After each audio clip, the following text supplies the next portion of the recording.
Hello and welcome, Strategy Battle Gamers, to yet another. A triple figure. A triple figure. Speak, friend and question with your GBHL host, GBHL James. And GBHL Jamie. With imaginary party poppers. Yeah. Why is this, Jamie? Why is this? Well, I think we should ask Morrison's and B&M that. Disgraceful behaviour from those two. It's Christmas, they should have even Christmas themed ones. However, we have managed to get something to celebrate this a little bit, so we really pushed the boat out. For those who don't know, why are we celebrating? We have done, mostly, 100 episodes of Speak, Friend and Question. Woo! Shh, I don't know what that sounded like. Shattered glass. God, no, that's terrible. This is episode 100. Wow, how has this happened?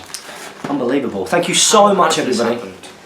Thank you so much for supporting this show. Been a very, very important show for the channel in a lot of ways. Gave us a chance to get to know everybody and for you guys to get to know us. So it's wonderful that we can sit here together on episode 100 and celebrate. So yeah. We would have had cake, however it's not our birthday. No. It's not our birthday, so... That's not the only reason. That's not the only reason, though, is it? Because we both didn't fancy cakes. Woo! Now, we would also have candles, but apparently leading supermarket chains don't sell candles anymore, so we'll have to blow these out immediately, otherwise Jane will suss out that... Jam and cream donuts. We got the candle holders and big candles. Blow them out quick before Jane realises we've used them. Christmas candles. So yeah, what we recommend that you guys do is that you go and have a celebratory mug of tea or beer or whatever else that you want to drink on our behalf, and we'll tuck into these while you guys sit there and do them. Yeah. Right, so should we fire away? I got the first one. Did you got a mouthful? Let's do it. Kevin Demansky, first post for episode 100. Huzzah! Congratulations on reaching this amazing milestone. James, I must confess, the Whisper episode was really funny in that it shows just an amazing dedication to the viewers. I did not want to be there. It was like a Jamie episode. Did you watch it? I watched the start and I was like, I can't do it. Do you know what? we do love doing the show. We do.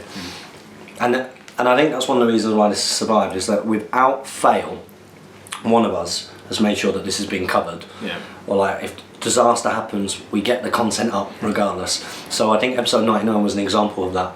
All I wanted to do was go to bed. I could tell. Because it looked awful. I look worse than Nova, which is saying a lot. This week's question: what points level would you like to see more of for tournaments? All the best from the land of maple and bacon, Kevin. What more points level would I like to see for more tournaments?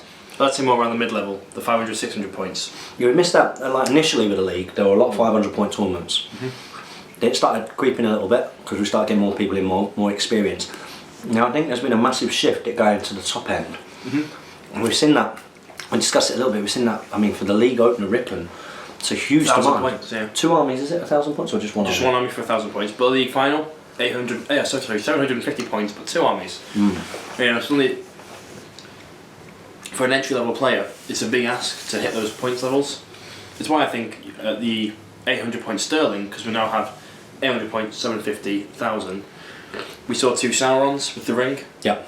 It was like, new players who want to compete with 2 armies need that big points model to eat up the chunk that that makes sense. got ready.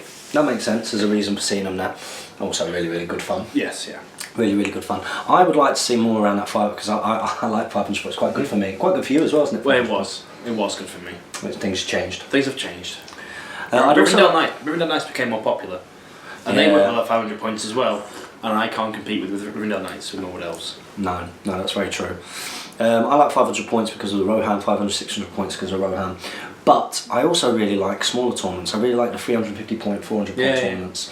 I think that they're really cool. Got nice speed to it. You tend to see some cool little combos, some cool little all heroes and forces and good points level. So hopefully some lower points costs going into next year. So thank you very much for that, Kevin. Next up we've got Jeremy Smith. He's put, now with a breath of life being given to our game by Games Workshop, combined with this podcast 100th episode and the tournament growth, Hobbit SBG is now going to be around for a second life. Great news. good, isn't it? We've not been on camera since that happened. Yeah. How long were we? Do you know what though? It was topical though. It was topical. It's like it's like we knew, and it was like we were building you up for that news. Do you know, it couldn't have been better time in some ways. Like Wait, the fact that we did a whole episode talking about it's over. And thank God we got that episode out. Like, it wasn't next week's episode that we recorded early. I know. Could you imagine? Could you imagine if we'd have had to re-record the Palante? If that video had come out, like it was due to come out the Friday, and we got that news on the Thursday, you'd be like, it was a whole episode wasted. It's rendered. I've got the sketch on there.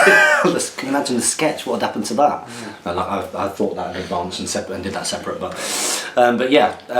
So they're incredibly topical, and we've had some really, really well viewed videos since. Yeah. I mean, my reaction to a video went down really well. But the Palantir, I believe that's the fastest seen Palantir ever. Yeah. The last one, which makes sense as well. Mm-hmm. Huge topic.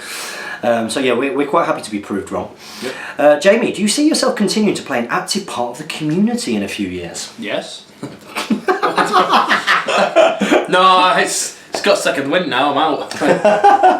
If anything, more. Yeah. Like the hope will be that the Games Workshop will bring in more players, and then they'll come and find us because they want to learn more about the game, and so it can be an even bigger part of the community. Yeah, fingers crossed. James, how about Jane's Squadron or something like that? Also for your X-Wing. Yeah, did you see me post it on the group? No, but I gathered from a few questions. That's the highest number of views for a Hotgates Gaming Facebook page. It's got like 2,000 views. Like, I need to post up more pictures of Jane. And pictures of Jane, seems to get the nerds to Hotgates Gaming, which is good. Bonus guest question: do you prefer plastic, metal, or resin? Does it matter? That's all for now. Stands and salutes. I think we should give him a good salute back. He's been there from the beginning. Mm-hmm. First Agent Smith signing off. PS, trivia answer. No, I can't remember what question I asked. You asked the question? I was obviously still in Palantir mode. Yeah. Oh, everybody got slated. Everybody got that. I know. We were sat there like, what? I guess it's one of those that if you know it, you know it. If you know it, you know it. Which is a really weird thing to say, but it's that if you know, you'll be able to answer. It's not one of those things you can sort of guess at.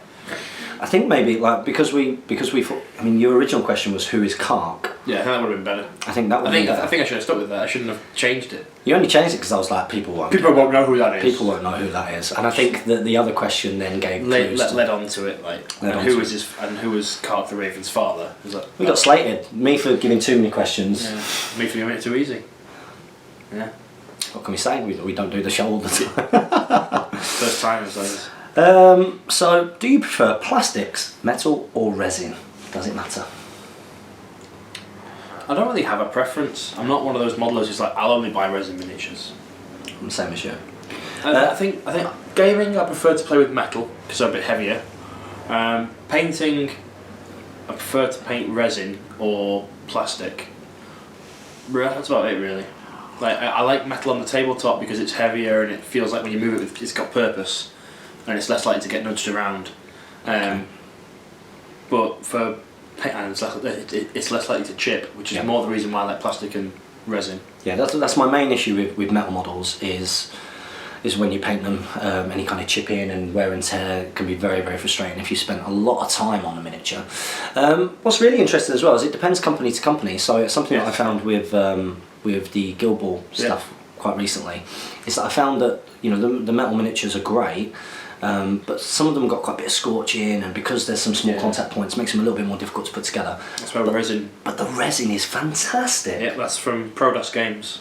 The resin is absolutely fantastic, and a good comparison is Old Lord of the Rings resin. Yeah. Finecast, Failcast, and all that kind of thing. Just Games Workshop resin. New Games Workshop resin. There's a big difference. There's very little left in resin, isn't there? They seem to have almost gone fully plastic now. Fully plastic and Forge World is pretty much the. I think for lots and lots of troops, plastic is great.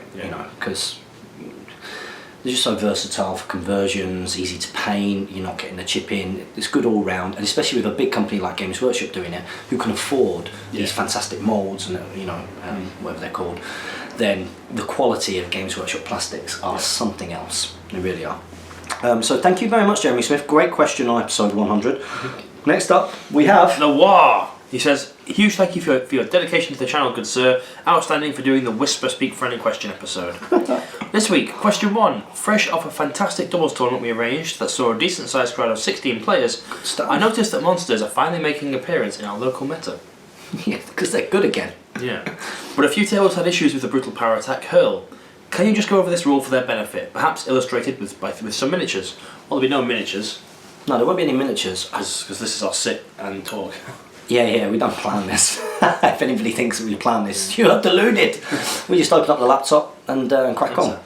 I'll tell you, there's a really good place to find this information out. If you go onto the Great British Hobbit League Facebook page and you search hurl, mind you, there might have been quite a lot of discussions. Or if you go on there and ask somebody to post the circles picture of that demonstrates hurl, somebody should have it. Yeah. And it demonstrates it quite well. Basically, it's to do with you throw from the point of the base, don't you? You throw from the point of contact, and you've got a 180 degrees arc in which to throw.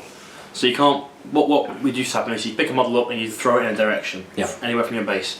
But it made it very difficult to pin down, and hurl's very powerful anyway, so it needed a little bit of tweaking. Yep. So the sort of consensus was that was how it should be played. You can throw it in 180 degrees from where your bases touch, and you roll the dice and the difference between your strength. Yeah. That's how many inches you're thrown. Every model hit takes a strength 3 hit, and the model thrown takes a strength 5, so strength 6 hits, and a strength 3 for every model it passes through. And you measure from the point of the base, from where it's thrown? It's irregardless, isn't it? Yeah. No, I mean, like, so you see how far it goes, and you measure from the point of the base, do you? Well, as long as you measure from the same point to the same point, it's same a circle, so it makes no difference. So yeah, go onto the Facebook page and ask, and there'll be a nice circles picture of which is... Circle, the diagram helps. The diagram's really good. I think we should get t-shirts with the diagram. That's a really kind of cult geeky t-shirt. Squeeze it all out. So what else has he got? Question 2. We all have certain expectations when we're about to embark on something, yet the true pleasures are the unexpected things we encounter.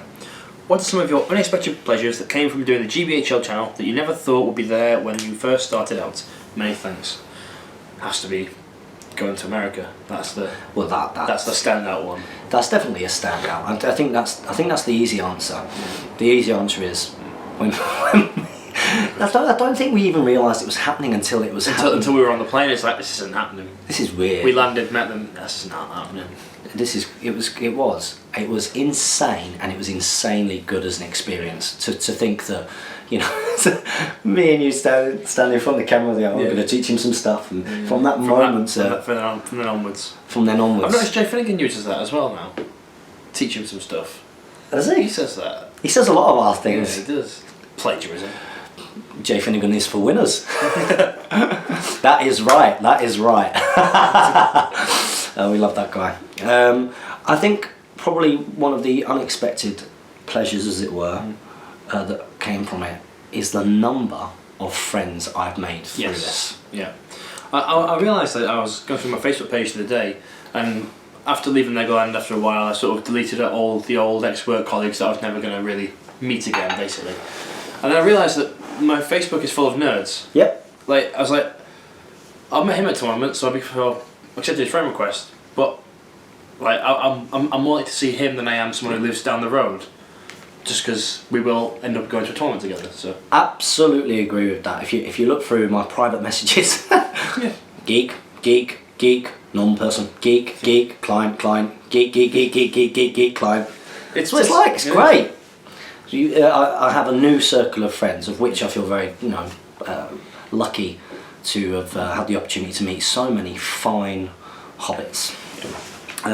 So that is definitely the best thing in my opinion. Okay, so next up. Oh, you've got it translated. Oh, that's good. Next up, Ancient Wanderer. Should we give it a go? What's it? Ehiraj Nahik. I reckon the end's silent. I reckon that's Hakik. Hakik. That's cool.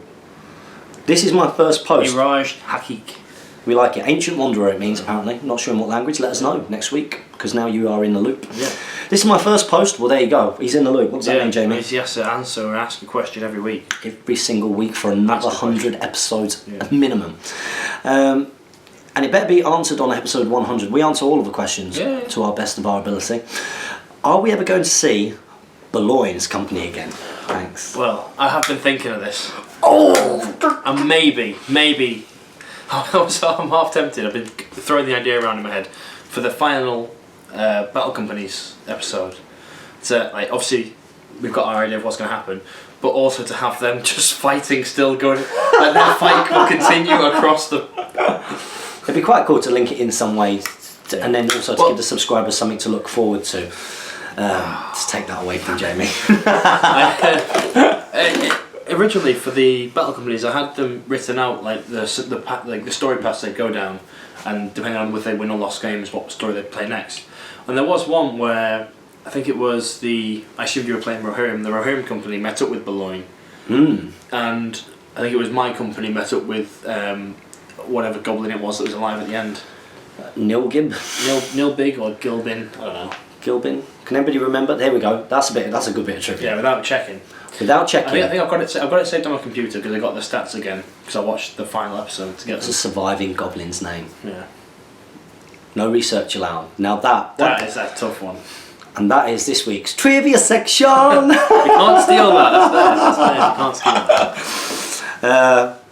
Comment review. Okay, so yeah, I think we will see him in the future. So next up we've got Matt Patterson. He says, "Hey guys, good work as always. My question this week is, would you be open to the idea of doing painting tutorials? Even basic troops would be a great video for the growing amount of new players and painters. Thanks." I've been asked this question a couple of times. I am not keen on doing painting tutorials because I couldn't paint in front of a camera. It's tough. It's very, very tough. You have to be doing it quite a lot. I think to be able to pull it off. It's quite tough to film. We talked about this before. Is this not a Speak Friendly question FAQ? I don't think so. Because it is quite a frequently asked question. You're right. It comes up every couple of months. Every 15 or so episodes. It's when you paint, the angle of your body changes quite a lot. If you are conscious of it, like for example, if you try and film it, you become very conscious of how you actually paint. And you've got to check, make sure you're still in frame. Exactly. And also it's difficult to rig your camera up to have it'd be easy to do it like as we are now, pointing down, but then for you, the viewer, we'd have to flip the video, I guess. Yep. However you'd go about doing that. Yeah, I'm not sure how you do it. It's something we thought about. I mean, if the best way to get painting hints and tips from us, I mean, if it's us in particular that you want, there have been the odd tutorial video that we have done in the past. Yeah, you and Damien did your basing, didn't you? Me and Damien have done basing. We've done a couple of other things like wet palette and some other bits and pieces. But also is to watch the hobby vlogs. Yeah, I think yours and Damien's better for painting. Mine's sort of look at this model. Boom, it's done. Well, yeah, yours is very much like, look how quickly you can get 10 models painted. It's unbelievable. Your speed is impressive. Speed is my key. Speed is my trait. But yours and Damien's tend to go through step by step of what you've done. You explain what the wash was, what the highlight was, and what the colours were, and stuff. And that's sort of how you get a painting tutorial, I guess, in a magazine. Is that you do the step by step stuff and.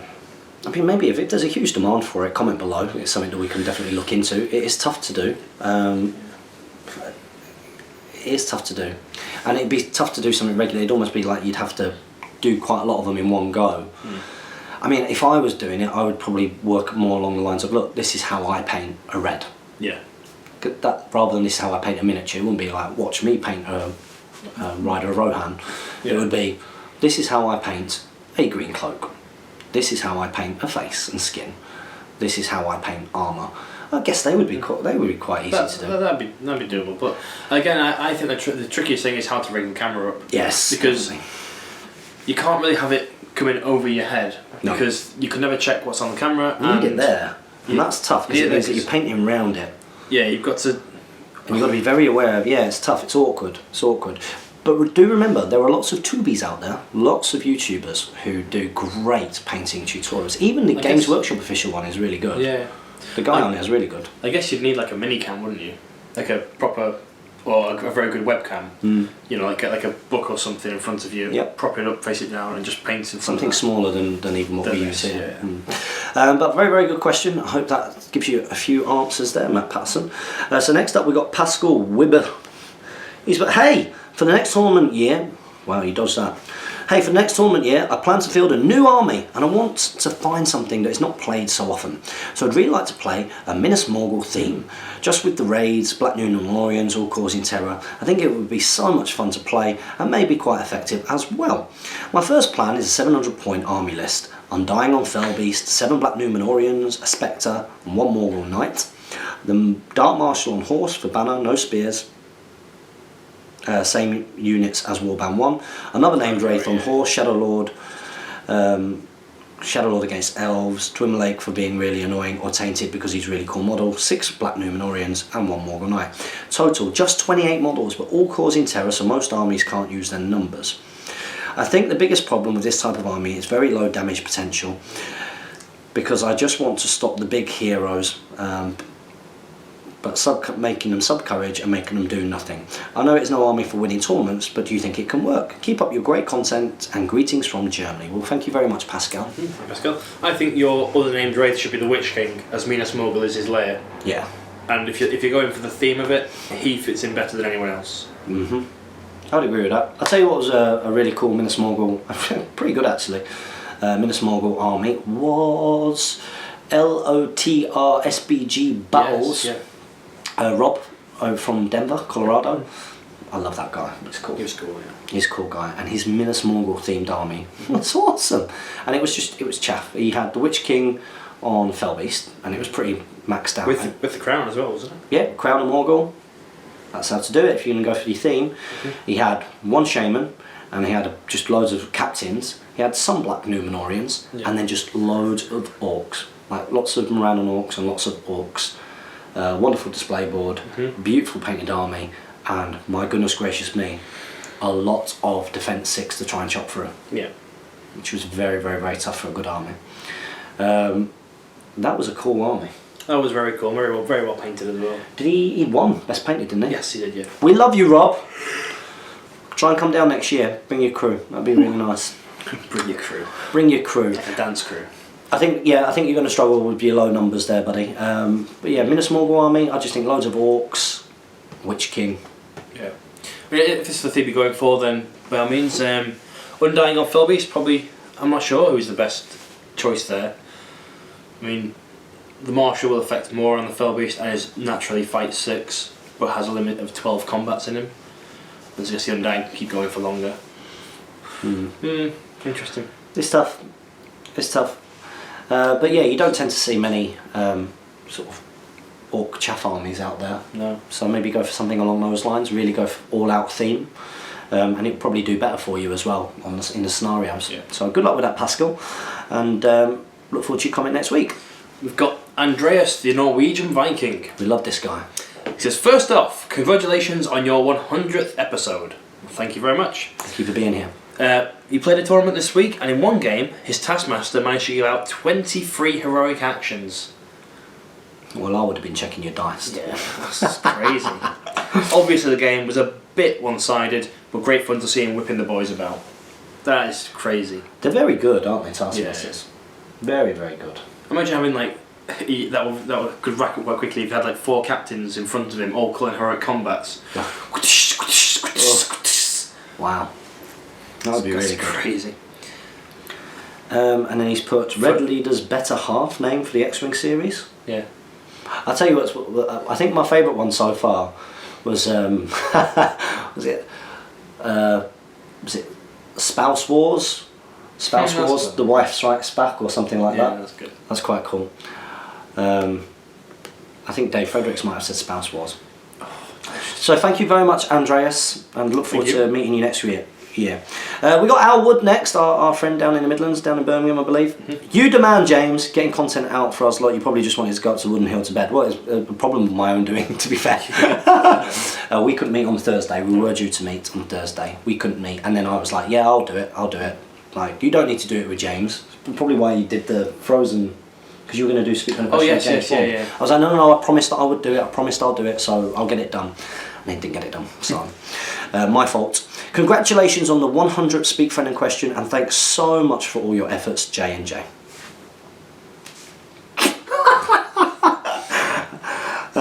Cool. Thanks, I can't believe we did that at the same time. Wow, we're really in tune. Yeah. Question: when I was at Redos playing an opponent who was no stranger to the game or the tournament scene. Yeah. Now I am 90% sure this is what happened and it's stuck in my head. He fired some bows at one of my units and scored 4 hits, but he was aiming at some specific troop types, my bows, and there were only 2 of them left in the warband. So he said that if he killed the 2 in the warband he was shooting at, the other hits would go against another warband that had a specific troop types he was after. Surely this is completely wrong. You should specify which warband you were shooting at, and if you overkill, the shots can't be transferred elsewhere. If you want to fire at 2 warbands, you have to split the shots before rolling the dice. If I am wrong, then great, as it soured the game a bit. I didn't question it at the time, as the other player was just one of those guys that eats, sleeps and breathes Hobbit SBG. Cheers, Al. That's a very, very good... Yeah, he has played it correctly. Like, it might have felt wrong, but he can do that. What you've got to remember is every model is an individual model in SBG. They're not warbands, and you can fire at different things. So what he's doing there is, by the sounds of it, doing something called quick firing, which is, I'll shoot all my dice, you know, my target priority is this bow, and I'll roll to kill them first. So roll, you know, let's say it was 5s on everything, and then you could just roll all the dice together, 5s, and you go, right, 1, 2, he's dead, I've got some more 5s, so then 3, 4, 5 and 6 over here were the next intended. So yeah, you can do that. Technically, like I do that. So, for example, what I do is I'll be like, right, okay, these 5 here. I tend to break it up a little bit. I don't just go right. These. Well, no, not all of them, because you need to check your ranges. But it is fine to do this. I'll sort of say, right, okay, I've got these 5. These 5 are going to shoot over there. Target priority is going to be this, and when you get to wound, then you do it kind of one at a time to make sure that you sort of go that way. Or you can roll them if it needs the same kind of result. It speeds up the game a little bit. If there are things that are going to be a little bit different. It mainly comes into effect when your defence is different. Yeah. So, or if there are in the ways on various bits and stuff like that, that can make it a little bit different. But if you're not comfortable with that when you're playing against an opponent, just by all stop means, and say, hold on, I don't understand what's going on. Yeah. Could you explain what's happening here?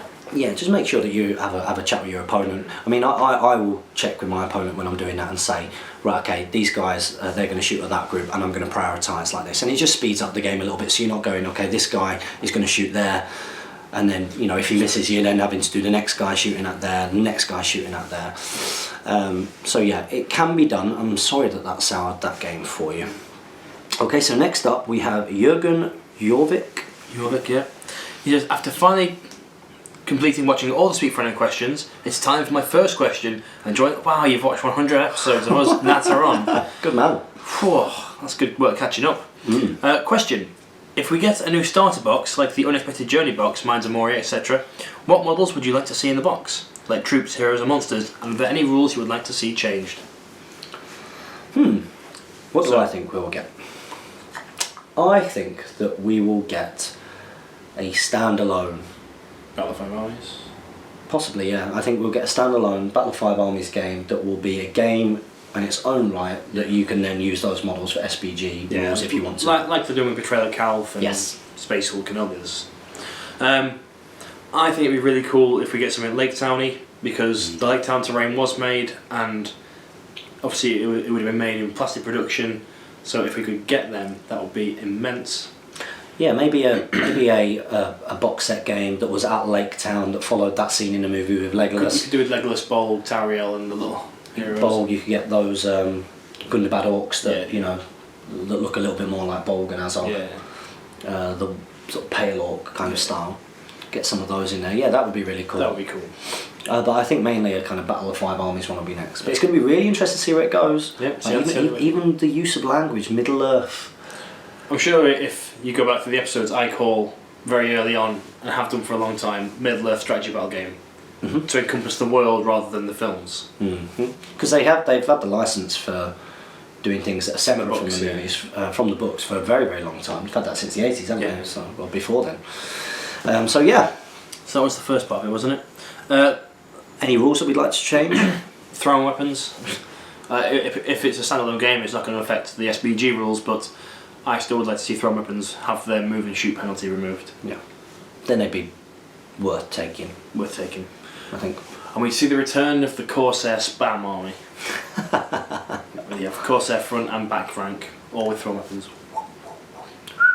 That'd be tough. Fit 4. Love the work you guys do with the channel. Good luck pronouncing my name. Cheers from Norway. Let us know how we got on. Did we say it right? Jürgen Jorvik. Björvik. We'll give that a go. Let us know how we got on. Next up, we have Brad Thy Hipster. He's put hello once again. Jorvik. Congratulations on the century mark, guys. Well deserved. James, what about JB's new album? Justin Bieber's new album. Apparently something's gone on recently. I've not checked, but apparently Justin Bieber's taken the top 3 spots in the charts or something. Really? I remember. Yeah, I'm not a huge fan of Justin Bieber, to be honest. But I believe that, like Jane doesn't like Justin Bieber, and she was quite guilty about the fact that she really liked his new song, and she'd been singing her way to it and didn't realise it was Justin Bieber until she'd seen it on TV. Are you trying to get out now? Justin Bieber seeks solace at a remote ranch and stops in a biker bar. He is a legit Nirvana fan. He had... I was going to swear that. I hate news stories about celebrities. Yeah. It's such trash. It's pointless. There's so much going on in the world. Anyway, but disappointed. I think somebody asked me what my favourite album was. Oh, okay. Do you have a favourite album? No. No. I think I said that you'd be better than I was. No, I don't. I've flitted between music tastes massively. Like, So if you'd have asked me 2 years ago, I was into a proper heavy rock, and now I don't really. Well, pop. I've just got Spotify, so I'll just listen to whatever that thing gives me to listen to. Swiftly on to my question for this week. What's your top 3 favourite war films? Old school. Mine are 1, Zulu. Great shout. 2, Last of the Mohicans. It's pretty good. 3, Waterloo. Great shout. All the best, Brad. I don't know. Great question. I don't know. Like, my film knowledge has gone down the pan recently. Like, I can't remember anything from films. Yeah. Like war movies. Good war movies. I assume by war movies we're talking 1 and 2. Well, 2. Well, no, I mean he's put Zulu. Zulu is definitely one of my favourite and war Waterloo movies. there, actually, yeah. And he's not put any 1 and 2s. When someone says a war film, I always think of World War 2. Yes, I know what you mean. Because like, the rest are historical. I do know what you Or mean. ancient. I really like A Bridge Too Far. I really like Bridge Over the River Kwai. That's really good. Can you count Schindler's List as a war film? That's an incredible movie. I guess it's more like drama, isn't it? It's set in the war, isn't it? It's I do like A Bridge Too Far. But I think Zulu's great. Zulu is so good. It's got to be up there. And Waterloo, I watched that again not that long ago. I've got some good war movies in there. But I would probably swap out your Last of the Mohicans and maybe put A Bridge Too Far in there because it is epic. It's an absolutely epic movie. I used to really like a movie called Operation Crossbow. Not seen it. It's an old movie and it's about the V2 rockets and stuff. It's really good. And I also used to really like Sink the Bismarck, about the warship the Bismarck and the sort of the war in the North Atlantic with the battleships and the like during the Second World War. That was a really good war movie. My granddad used to have loads, so I was mega into them. Great question, Brad Thy Hipster. Next up we've got Akathon 39. Akathon 39. At the start of this episode, there should be something which we credit to Akathon. Okay. There should be, if he's got it to me in time. Okay. So thank you, Akathon 39. Episode 100. Woo! Hopefully the intro plan worked out and worth the time. The biggest thing in wondering about what the specialist game is whether SBG profiles will actually be released at all. If not, what will we do when we get Iron Hills, Dane, Armoured Azog, etc.? It's amazing that you guys have done over 100 episodes. Looks like the loop finally worked. Who needs double and triple loops anymore? Congratulations on all the work and the achievements. Thank you very much, Akathon. Thank you for being It's there just for Akathon, us. it's not Akathon. There's no second A. I know, I don't know why I've been calling people the wrong name for a long time. Akathon, it's like Wobberchicka. Wobberchicka is actually Wobchicka. Wobchicka. I mean, it blew my mind when I found out. And it was the same when I realised that Akathon. It's just Akathon. Akathon. So, but the funny thing is, then all of you guys have been calling him Akathon as well. That's and no one's corrected me. Like, even on the plant here, they call him Akathon. And he's just Akathon. Akathon. Ryan Ratchford, that's what he's called. Ryan. And he's a legend. We love him. I think we would get SBG profiles. You think they'll come on a card like him? I reckon they'll come on a card like with Dale. I say, if you want to use these miniatures in our strategy battle game SBG, this is what we recommend your profile be. That'd be cool. But if there wasn't, and there was just the miniatures, then I think that the community would, and there would be like a community line. There would definitely be. It would definitely be something that for our own leagues would be in a GBHL FAQ, which then if other people around the world wanted to use, then they could do. That would, because it's coming from Games Workshop. There's a difference. Yeah. There definitely is. So thank you very much for that, Acthon 39. Next up, we have got the Commissar. The Commissar. He's put Games Workshop tried the Battle of Five Armies as a set. Yeah, we did an unboxing. We did an unboxing on that. It's still not painted it. Give it the times. I will do. Go and check out. Don't need to paint it. It's in different colours. That's true. Like Space Hulk. Yeah, we're still not going around to do that. We could do. Check out in our video history. There is a Battle of Five Armies, the 10mm game unboxing, which is just awesome. Yep. So check it out. Next up, we got Nalister. He says, "Hello again, James and Jamie." Screw you, Nalister. Absolute pleasure meeting you two. This is my drinking buddy. Okay. And everyone else at Sterling, if they're listening. I had a great time. I'm already excited for future tournaments and I've begun planning lists. What is the biggest point value you get at tournaments? I really want all the toys. Bonus question, what drinks do you like and not like? I think Alistair knows everything I like and don't like are different to what I will and won't drink. It changes throughout the night. Yeah. 1,000 points is the biggest we've had a tournament size yet. Yeah. And 2 armies, 1,000 points. 2 armies, 1,000 points, yeah. Is that? Have we had that? There was a Stockport one before we started running Stockport. Oh, yes, yeah. But what we do find is that they are harder for newer people to access, so it is quite important that there are still smaller tournaments. So that's something to think about. Drinks do you like, not like? Well, we like tea. Well, you now like tea. I like tea, yeah. You now like tea. I love coffee. I love coffee. Nah, still not. I'll tell you what I really like. If you man, watch the tourney vlog for Sterling, and you see during the night out, whatever it was that David Reed and Chris Murphy were giving me, I was clearly quite impressed, because I was like, you can see in the video footage, I'm like, what is this? And then, I only recollect this because it is on camera, but I look really happy with whatever I'm drinking, like, this is really good, so I want to know. In fact, Scottish guys, Sterling Wargamers, let me know, what were you making me drink? Iron Brew? It could have been. I think the last one did have an orangey look to it. It was definitely alcoholic. So yeah, it was lovely meeting you, Gunalister. He's told me how to say it right. Gunalister. Alistair is his actual name. Yeah. Gunalister. And look forward to seeing you next. He's going travelling next year, so hopefully see you when you get back, when you're at uni. Next up we've got Who Else But How Dear. He's been here right from the start. He's put, I haven't commented for a while, but that doesn't mean I haven't been watching anyhow. I just want to add what Wah said. From reading of the rule, a good monster, say an eagle, may throw a model in any direction, even if it would hit another good model. Now, it doesn't make sense if you think of it as a shooting attack, but it does take place in a fight phase, so technically it's a combat attack. Keep up the good work, guys. I'm pumped for Speak Friend in Question 100. Well, we hope that we haven't disappointed. I'm sure we have. We've had candles and cake and everything, kind of. Spinner. Yeah, it does sit a bit odd, doesn't it, that you will not shoot into combat because you will risk hurting your own guys, yet you can cast magic that will kill your own guys and throw guys through your own guys. See, I see it because, what we're going to do it like Ents, Eagles, I'm just thinking good armies, Bayonne, that's it. Bayonne. I think that they're just in such a rage that they're not actually picking something up and going, like a shooting attack, they're just throwing things out the way and happening to hit things. That's how I imagine it in my mind. So, and same with shooting, We're shooting. Not shooting. Sorry. Magic. Magic. That's it. Same with magic. I think magic feels a bit odd to me.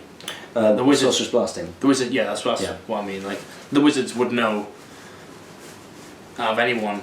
Or if I blast my blast over there, he is going to get hurt. Yeah, I suppose so. But thank you very much for that. Who Else But How Dear. Next up we got Lord Draconum. He says, hello and congratulations on your 100th episode. May there be many more. My question this week is, what are your favourite scenarios in SBG that you have read or played? Ooh. I really like Whatever Happened to Fred Gobolga. From the Scanner Shire, with the trees that attack them. We used that in a Battle Companies. I think that episode has been up twice on the channel. Been up twice? Yeah. Pretty sure. Up twice. What do you mean? That's been uploaded twice. Oh really? Yeah. Hmm. With 2 different Was people. that good? It's so easy to record because all you have is trees and like 9 hobbits. I've not played a million scenarios. I really did enjoy Out the Frying Pan that was done for SBG 1. Yes. Yeah. That was really, really good fun playing at Damien's old flat. I really enjoyed that. And Amon Hen that was filmed. That's a very good battle report. That was really, really, really good fun. Yeah, in terms of, I guess he means those kind of scenarios, not like not just point scenarios. Yeah, not just point scenarios. Favourite point scenario? Still domination. Yeah. Yeah. And mine is probably... Lords of Battle? No, not anymore. That's changed. I'm much better at to the death these days. To the death or domination, I think. To the death's a very simple scenario. It's the one that kind of people go probably to when they're beginners. That's probably why you like it. So. Next up we've got Bubble God. He's put, guys, you seem to be spending a lot of time apart these days. Is everything okay? We're here if you need to talk. Remember, communication is the most important aspect of any relationship. Keep the bromance alive. We're here, aren't we? Fine. We're fine. We've got candles and cake and Couches. Couches, hugs. Nothing wrong here. I guess it's a shame when we can't get together and meet. But remember, we don't do this as a job. That would make it much easier. Yeah. You know, that would make it much easier. So next up is Larry Miller. He says, a question for Jamie in celebration of the 100th Speak Friendly question. What do you think of this 750 point army list? I've actually read this and I think it's illegal. Oh, go on. So, screw you, Larry Miller. It is Fred Gabolga, Thrain the Broken, the Belia Sackville Baggins, Mary Dot Brandy Buck Peregrine Tuck, Alfred the Counsellor, Damrod Ranger Ethilian, Baragon, One Ranger of the North, Paladin Tuck, Eowyn Shield Maiden of Rohan, Samwise Gamgee, Denethor Steward of Gondor, Bill the Pony, Banderbreast Tuck the Bull Roarer, Ori the Dwarf, Garnbury Garn, Bomber the Dwarf, Balin the Dwarf, Oin the Dwarf, Biff the Dwarf, Both the Dwarf, Girion Lord of Dale and Fallen Maggot. It's the all-hero horde. 27 models and 27 might. There's 10 points left, so either 2 ponies or an elven cloak. Well, technically they're not all heroes because you've got Grip, Fang and Wolf, which are not heroes. Ooh. And I think you can only have one warband of Thorin's Company and one warband of the Fellowship. You can't have multiples of them. What do you mean? So that you can't have... Oh yeah, I guess they'll just drop as one. Yeah, that should be fine then. Plan scuppered. I thought it meant more as individual drops. Right, okay, yeah. What do you think of it? It's trash. Do it! It's absolute trash. Larry, you've got to do it. What is it? 700. There would definitely be a 700 point. 750. It's the league final. Yep, bring it. Larry, we want to see it. Let me see. I've got.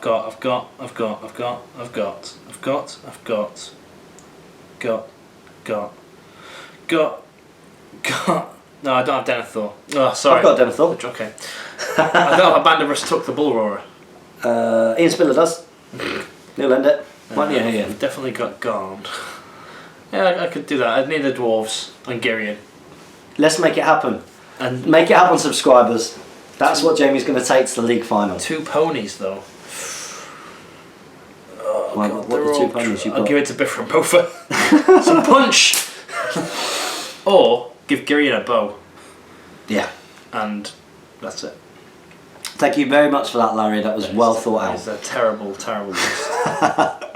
Next up, we have got Warlord. So this is Lance, over in the US of A. He's put, do you guys know anyone who is applying for the Middle-earth product manager, writer and designer positions within Games Workshop?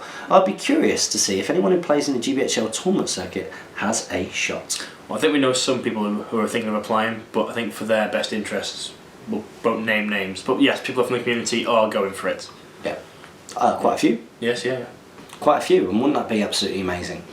It'd be nice to get someone from the community who cares about the game and the prolonging of life of the game. Well, let's face it. Anybody who has been involved in this tournament scene, yeah. Fingers crossed, someone gets it from here. Clearly have a passion for keeping the game going and love the game. In spite of a lack of support previously. So, so thank you very much for that, Warlord. And yeah, it'd be interesting to see. So we've got Stephen Gill next. Stephen Gill, he says, congrats on reaching episode 100. for helping to foster and grow SBG. My son started The Hobbit when he was dragged into a games workshop by his cousin, and him picking it up because it was the most appealing to him. We only then realised how difficult it was to find players. I remember trying to find info on the game and coming across your channel, finding it invaluable and keeping us engaged. My nephew's 40k models lie unfinished in a cupboard forgotten, but we are still onto our third army, or well into our third army, as well as having painted warbands for several others. He's also attended a number of tournaments this year. Oh, brilliant. As a certain song goes, the road goes ever on, here's to the next 100 episodes. Thank you very much. Questions for the week. What are your favourite memories of Speak Friend and Question? And also, what advice would you pass on to yourselves from episode 1? From episode 1? You weren't there. I wasn't, no, was I? No. You weren't there. I think you made it up onto 3. episode 3, yeah. Because we started out with sort of good intentions, didn't we? And just back then it really was just try and get any content out whenever we could. What would you pass on? I think that I would just say just keep doing what you're doing and going on, because it's been quite a nice evolution, as it were. I mean, it's I personally, but that's probably because watching myself and you in the early days, I find it quite hard watching the early videos. Yes, it is. It's just like, oh, no. Even down to like camera quality and stuff. I find it very tough. Yeah, so we're using my first camera, which was like the £60 one. Which you proper grainy and... Well, you didn't even use that, did you? You used it a couple of times. We used your phone and my phone. Yeah, it's the phones, wasn't it? It was the phones started the channel. It was the phones, yeah. We didn't even have these posh fancy cameras back then. I still think, like, after doing that... I'd probably say get a nice camera earlier. Yeah. Spend the money, get spend the money, it's worth it. Like, even when I did that Frozen unboxing, I was like, I quite enjoyed using my camera again. I feel like I'd use it again in back reps almost. Now I've got a better camera at least. Yeah. Just because you can get it into places that the camera can't. I think there can be a tendency, if you forget when you're holding it like that, of this happening. Yeah. When you're filming, if you're not very much kind of like, right, I need this shot. You can forget. Like, I've forgotten millions of times. The only trouble with using a camera, a phone, is that you can accidentally cover the microphone up, which we found quite a lot when we were filming with cameras. If you watch through the old ones, there's loads of like, proper peaks at times. Like you'd be covering the microphone up, change the way you hold it, uncover the camera, and then the volume will spike up until it normalises again. Yeah, that's definitely no. I would definitely probably say invest in a better camera earlier. Favourite memory? Like what? They're all the same. Have we done any like? They're all the same. They're all the same. The Christmas ones were good. We had Christmas hats on and things, and we did it in the... I have no memory of this place. We did it in that room, and this candle or one similar was stood in the middle, or you had a Christmas tree up. Oh yeah, and did we have a Christmas hat on? Yeah, you had a pudding hat or something. I think it was like a green tree, wasn't it, with little baubles? Oh yeah, it could have been that. And did you have like antlers on or something? Or? I think so. Yeah, would I be wearing something fun? What? Okay. What are your favourite episodes of Speak Friend and Question? Yeah. Like, honestly, like. It's 100 episodes of the same. In a lot of ways, yeah. God, don't say that, Jamie. They'll realise. Okay, so thank you very much for that, Stephen Gill. So next up we've got Robert Camp. He's put, "Hi guys, I don't want this week's question to sound as bad as it may." Ooh. Whoa, what? Oh, that's Oh, you know what? I think we should just skip this question altogether then. It's one of those, I don't hate you, but...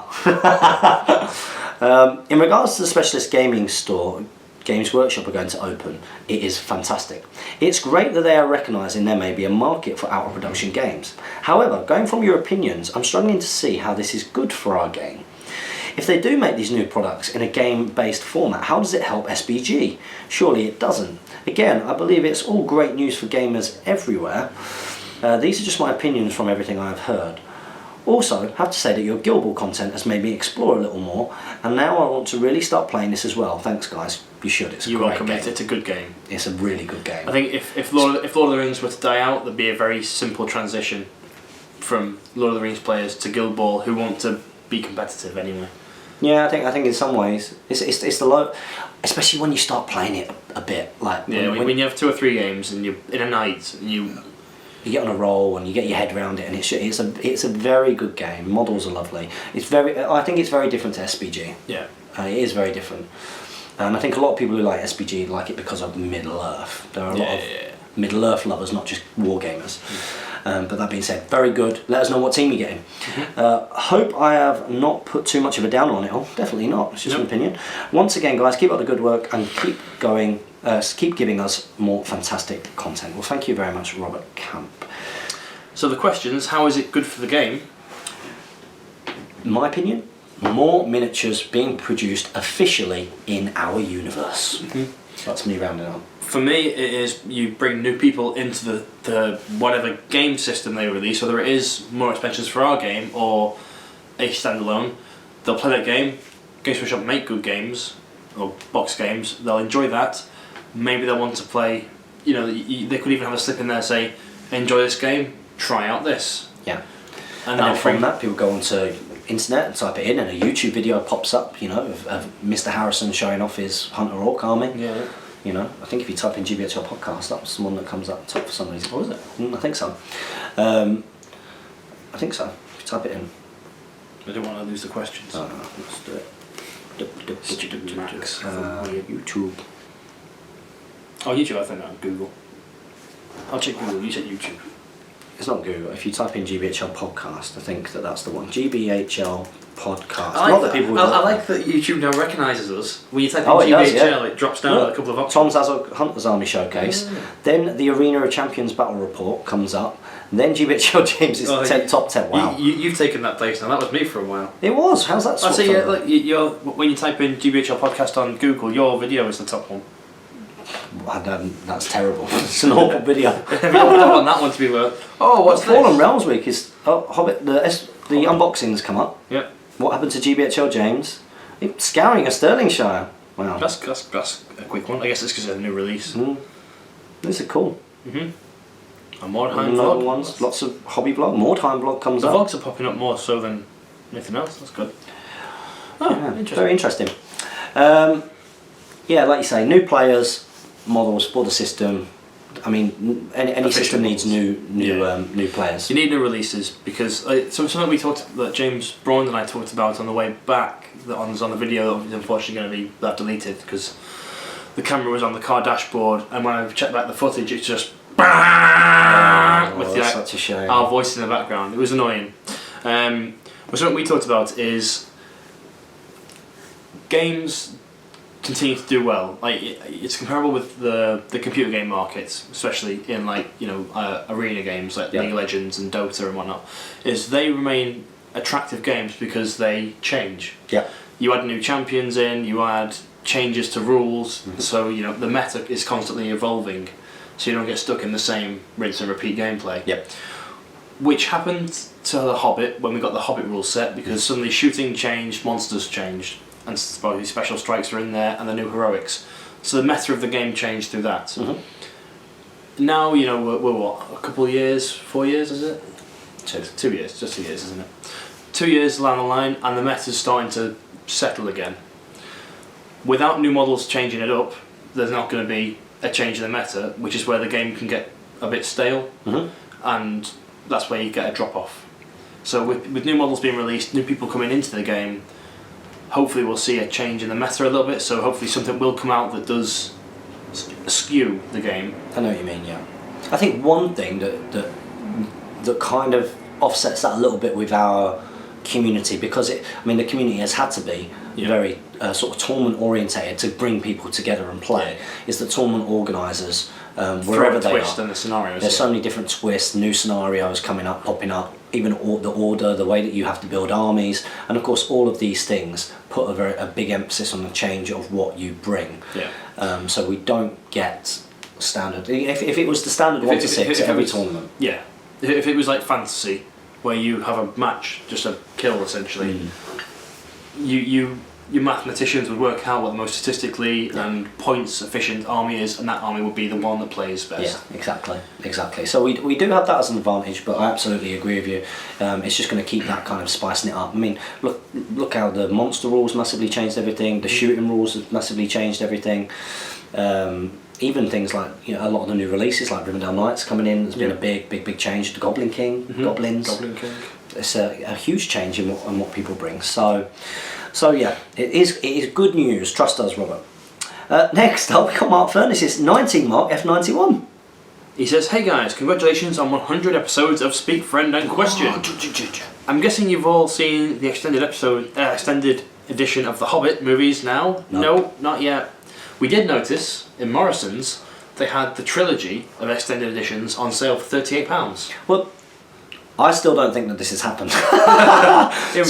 You were in proper disbelief, weren't you? I was in disbelief because I was like, oh, I'm going to pick up the extended edition. And it's like, oh, this one is. It's 38 quid for the extended edition. That can't be right.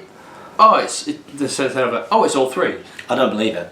I am still in disbelief. One of my most prized possessions is my Lord of the Rings extended trilogy box set. It's fantastic, all the appendices and everything. And even though like Jane tends to has picked up each of the Hobbit movies, like before any of the extended editions, so I've got that, and I gave them away at Redos. But, you know, I knew that I would be getting the extended, so I haven't been buying the extended for the reason that I want the box set. And yeah, we were just in Morrison's, and it appears that the trilogy itself set is on sale. Now, can someone tell me, is this actually right? Or I was like, that can't be right. And you like on one disc. No, that's the display case. You'll realise I'm an idiot. Display they haven't already. You exchanged that at the film. You're like, oh. I was like, single DVD, like, they can't get all of them on one disc. This can't be right. This is when we were trying to find party poppers, by the way. So we've not seen it. No spoilers. No spoilers yet. I'm scared. Of like going on the Facebook page at the moment because I'm worried this one's going to go, oh my god, did you see that bit where, you know, Azog got a jetpack out? And I was like, what? Well, I'm awaiting that moment where in the admin page where like Sam and Damien sort of go, okay, so it's been a couple of weeks now, most people have seen it, we'll stop, we'll allow people to put on, and we're like, no, don't do it yet, no, we've not seen it, you know. I'm bad on the way home.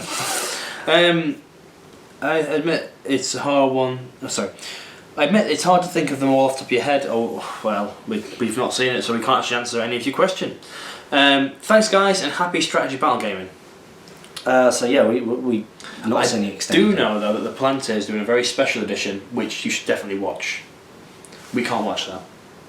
We can't watch the next Palantir. Oh, they're doing a review. Oh, it's so I love the Palantir. I know. I'm not going to be able to wash up. My Friday night sort of evening painting time, it's been blown out the water now because I can't watch it. Do you get to paint to it?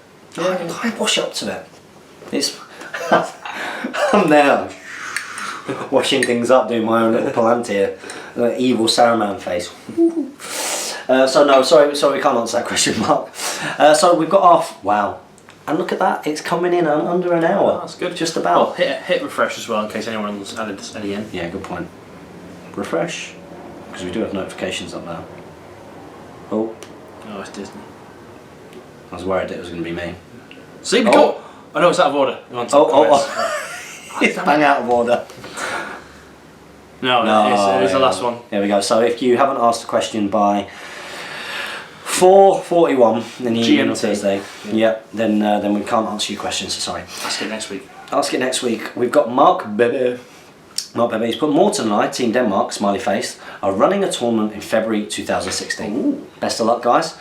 Do you have some good scenarios for tournaments or some other good tips for running a tournament? And congratulations on number 100. Well, thank you very much. And we love you guys. Those two are great guys. Very cool guys. Very much. Scenarios for tournaments. I think the best thing to do would be if you just sort of message the tournament organisers.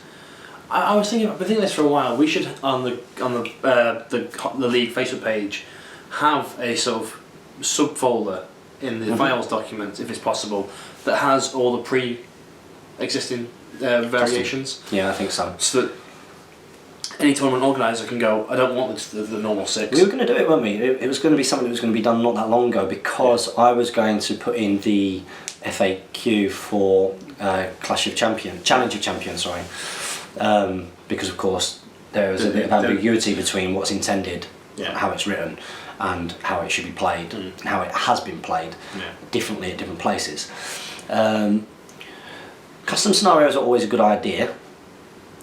It depends. I think if it's your first tournament and it's I don't know what the tournament scene's like in Denmark, but if it's the first tournament in the area, maybe stick to basic 6. Yeah. Just so you can get everybody into the tournament scene with a very sort of low, you don't need to be a tournament goer to go, right, what are the scenarios? Okay, it's these ones. Yeah. Have a very simple, if it's the first, have a very simple structure, like 500 points, nothing fancy, like must contain 3 heroes or whatever. The number of points is a key one, especially again if it's one of the first tournaments. Don't make it inaccessible for new people. Yeah. And then that kind of carries true with what Jamie's saying about the kind of scenarios that you put in. Like later down the line, custom scenarios are definitely a good way to go to mix it up. And also have a bit of an idea of, what kind of armies benefit in certain types of scenarios, and then try and construct your rules pack in a way so that it doesn't clearly benefit anyone. Yeah. So how you pair things together can work quite well. So for example, if you've got Reconnoiter, which is very numbers orientated, then you might want to balance that out and put Lords of Battle afterwards. Yeah. Little things like that, little tricks where you're not making it so it is skewed towards either being numbers orientated. So if you're finishing off with high grounds and whole grounds and Reconnoiters as your last 3, for example, then I'll take a big army. I take a big army because that's going to benefit me with the numbers. Yeah, even rolling randomly is not a bad idea. No. Although I know that some people like planning. Well, yeah, but it changes the army list to be right. I need to be able to do everything. Manipulate. Well, yeah. I think it's a good idea.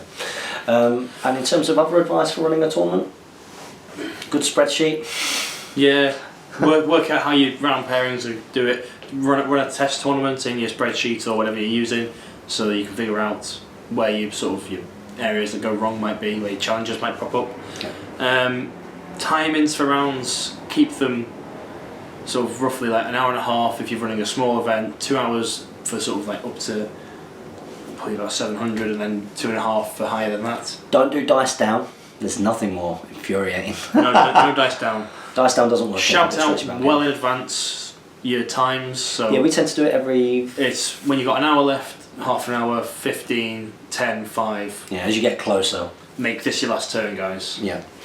That's a good bit of advice. Also remembering that people are there to have fun, ultimately. Yeah. So think about, what do you get from SBG? So the game's great, people like playing and trying to compete, but maybe try and have a social thing going on. Yeah. So get yourself together to go for a meal on the Saturday evening or Friday evening or however you're going to do it.